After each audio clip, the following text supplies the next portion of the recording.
Bienvenue.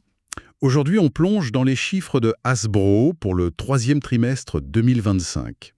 Et il y a un truc qui saute aux yeux, hein. C'est la croissance assez folle de Magic, The Gathering. Vraiment spectaculaire. L'idée, c'est de décortiquer un peu ensemble les raisons de ce succès, quoi. Et de voir ce que ça veut dire pour Hasbro. On a creusé ça dans notre article, justement. Alors, accrochez-vous, le chiffre choc, plus 55% de croissance pour Magic en 3 mois. Ça fait 459,4 millions de dollars. C'est juste colossal. Enfin, c'est un truc de ouf. Surtout quand on compare avec les jouets classiques qui, eux, sont plutôt à la baisse. Malgré ça, Hasbro s'en sort bien, globalement. Plus 8% pour 1,39 milliard de dollars de chiffre d'affaires. Clairement, c'est Magic la locomotive. Ah oui, c'est frappant. Magic est vraiment devenu le moteur principal de Hasbro. Ça compense complètement les autres divisions moins performantes. D'ailleurs, Chris Cox, le PDG, le dit lui-même, hein. Pour lui, Magic, c'est un pilier stratégique central. Ça leur permet de tenir bon, même quand les détaillants sont un peu prudents, quoi. C'est une sorte de valeur sûre pour eux. Oui, une base solide. Exactement. Et il y a une analyse financière, je crois que c'est Zach Stambor cité par Reuters, qui résume ça assez bien. Il dit en gros, les marques phares de Hasbro, de Magic à Monopoly Go, font tout le travail.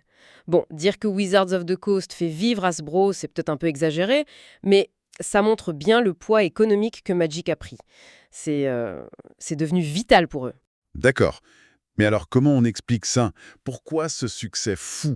Justement, dans notre analyse, on a identifié plusieurs points clés. Déjà, les extensions qui sont sorties. Elles ont cartonné. On a eu Edge of Eternities cet été, avec son ambiance SF spatiale un peu différente. Oui, assez audacieuse. Exactement. Et ça, semble-t-il, vraiment bien marché. Mieux qu'attendu peut-être.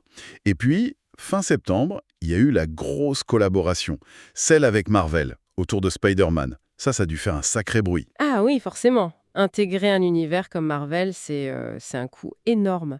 Et ça s'inscrit parfaitement dans leur stratégie Universe Beyond, dont on avait déjà parlé. Intégrer des licences externes très populaires. On avait eu Final Fantasy au T2, C'est ça. maintenant Marvel. L'objectif est clair, aller chercher les fans de ces univers-là, et élargir la base de joueurs finalement. C'est malin. Et ça renouvelle constamment l'intérêt, j'imagine. Sans oublier aussi les secrets clairs, ces éditions limitées. Oui, les objets de collection. Voilà, c'est plus cher, c'est très ciblé, mais ça crée de l'exclusivité. Et ça maintient l'engagement des collectionneurs, des passionnés. C'est pas négligeable comme source de revenus directs. Et puis, pour l'image de marque aussi. Tout à fait. Et il faut ajouter à tout ça la communauté. Elle est hyper active. Les tournois, les avant-premières? Exactement, les événements en boutique, les championnats, et puis bien sûr la plateforme numérique Magic The Gathering Arena. Tout ça, ça crée un écosystème super dynamique. Les joueurs sont engagés en permanence. Donc c'est pas juste un coup de chance. Non, pas du tout. C'est vraiment le résultat d'une stratégie très pensée, innovation dans le jeu, soutien aux jeux organisés, le numérique et ses partenariats audacieux comme Marvel. Magic, c'est plus juste un jeu de cartes, quoi. C'est devenu autre chose. C'est une franchise culturelle, une économie à part entière pour Hasbro, un pilier vraiment durable. Bon, si on résume, Magic explose les compteurs. Grâce à une stratégie bien rodée, des extensions réussies, des crossovers malins et une communauté toujours là. L'avenir de Hasbro, il passe clairement par Magic. Carrément. Et ça pose une question intéressante pour la suite, tu vois. Si Marvel et Final Fantasy, ça marche aussi bien, quelle sera la prochaine licence Universe Beyond? Peut-être un truc encore plus inattendu. Et surtout, comment est-ce que ces mélanges vont continuer à transformer Hasbro?